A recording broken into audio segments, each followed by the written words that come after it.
When David's time to die drew near, he commanded Solomon his son, saying, I am about to go the way of all the earth. Be strong and show yourself a man, and keep the charge of the Lord your God, walking in his ways and keeping his statutes, his commandments, his rules, and his testimonies, as it is written in the law of Moses, that you may prosper in all that you do and wherever you turn, that the Lord may establish his word that he spoke concerning me, saying, If your sons pay close attention to their way, to walk before me in faithfulness with all their heart and with all their soul, you shall not lack a man on the throne of Israel.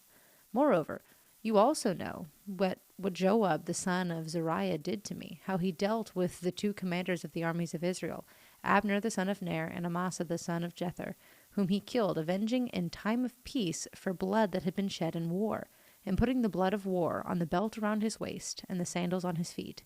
Act therefore according to your wisdom, but do not let his gray head go down to Sheol in peace, but deal loyally with the sons of Barzillai the Gileadite, and let them be among those who eat at your table.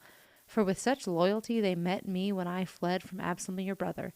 And there is also with you Shimei, the son of Gera, the Benjamite from Bahurim, who cursed me with a grievous curse on the day that I went to Mahanaim.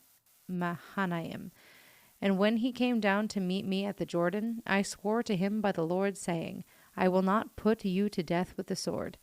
Now therefore, do not hold him guiltless, for you are a wise man.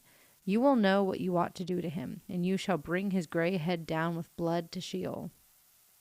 Then David slept with his fathers, and was buried in the city of David. And the time that David reigned over Israel was 40 years. He reigned 7 years in Hebron, and 33 years in Jerusalem. So Solomon sat on the throne of David his father, and his kingdom was firmly established. Then Adonijah, the son of Haggith, came to Bathsheba, the mother of Solomon, and she said, Do you come peacefully? He said, Peacefully. Then he said, I have something to say to you.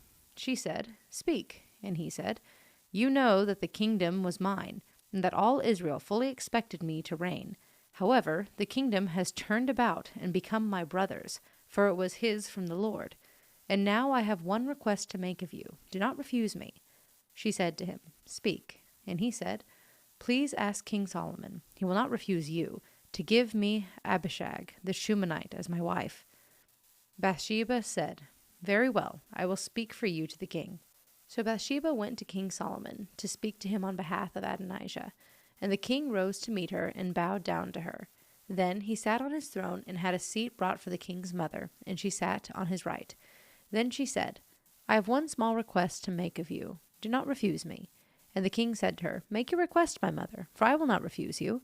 She said, Let Abishag the Shunammite be given to Adonijah your brother as his wife. King Solomon answered his mother, And why do you ask Abishag the Shunammite for Adonijah? Ask for him the kingdom also, for he is my older brother, and on his side are Abiathar the priest and Joab the son of Zeruiah. Then King Solomon swore by the Lord, saying, God do so to me, and more also, if this word does not cost Adonijah his life. Now, therefore, as the Lord lives, who has established me and placed me on the throne of David my father, and who has made me a house as he promised, Adonijah shall be put to death today. So King Solomon sent Benaiah the son of Jehoiada, and he struck him down, and he died. And to Abiathar the priest the king said, Go to Anathoth, to your estate, for you deserve death. But I will not at this time put you to death, because you carried the ark of the Lord God before David my father, and because you shared in all my father's affliction. So Solomon expelled Abiathar from being priest to the Lord, thus fulfilling the word of the Lord that he had spoken concerning the house of Eli in Shiloh. When the news came to Joab, for Joab had supported Adonijah, although he had not supported Absalom, Joab fled to the tent of the Lord and caught hold of the horns of the altar. And when it was told King Solomon, Joab has fled to the tent of the Lord, and behold, he is beside the altar, Solomon sent Benaiah the son of Jehoiada, saying, Go strike him down. So Benaiah came to the tent of the Lord, and said to him, The king commands, come out. But he said, No, I will die here. Then Benaiah brought the king word again, saying, Thus Joab, and thus he answered me. Thus said Joab, and thus he answered me.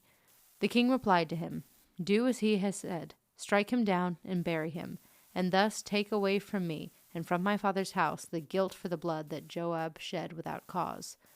The Lord will bring back his bloody deeds on his own head, because without the knowledge of my father David, he attacked and killed with the sword 2 men more righteous and better than himself, Abner the son of Ner, commander of the army of Israel, and Amasa the son of Jether, commander of the army of Judah. So shall their blood come back on the head of Joab, and on the head of his descendants forever. But for David, and for his descendants, and for his house, and for his throne, there shall be peace from the Lord forevermore. Then Benaiah the son of Jehoiada went up and struck him down and put him to death, and he was buried in his own house in the wilderness.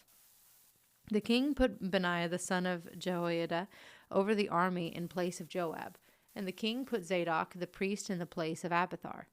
Then the king sent and summoned Shimei, and said to him, Build yourself a house in Jerusalem, and dwell there, and do not go out from there to any place whatever. And for on the day you go out and cross the brook Kidron, know for certain that you shall die. For blood shall be on your own head. Your blood shall be on your own head. And Shimei said to the king, What you say is good. As my lord the king has said, so will your servant do. So Shimei lived in Jerusalem many days. But it happened, at the end of 3 years, that 2 of Shimei's servants ran away to Achish, son of Maacah, king of Gath. And when it was told Shimei, Behold, your servants are in Gath, Shimei arose and saddled a donkey and went to Gath to Achish to seek his servants. Shimei went and brought his servants from Gath. And when Solomon was told that Shimei had gone from Jerusalem to Gath and returned, the king sent and summoned Shimei and said to him, Did I not make you swear by the Lord and solemnly warn you, saying, Know for certain that the day you go out and go to any place whatever, you shall die? And you said to me, What you say is good, I will obey. Why then have you not kept your oath to the Lord and the commandment for which I gave you? The king said, Command which I commanded you. The king also said to Shimei, You know in your own heart all the harm that you did to my father David. So the Lord will bring back your harm on your own head. But King Solomon shall be blessed, and the throne of David shall be established before the Lord forever.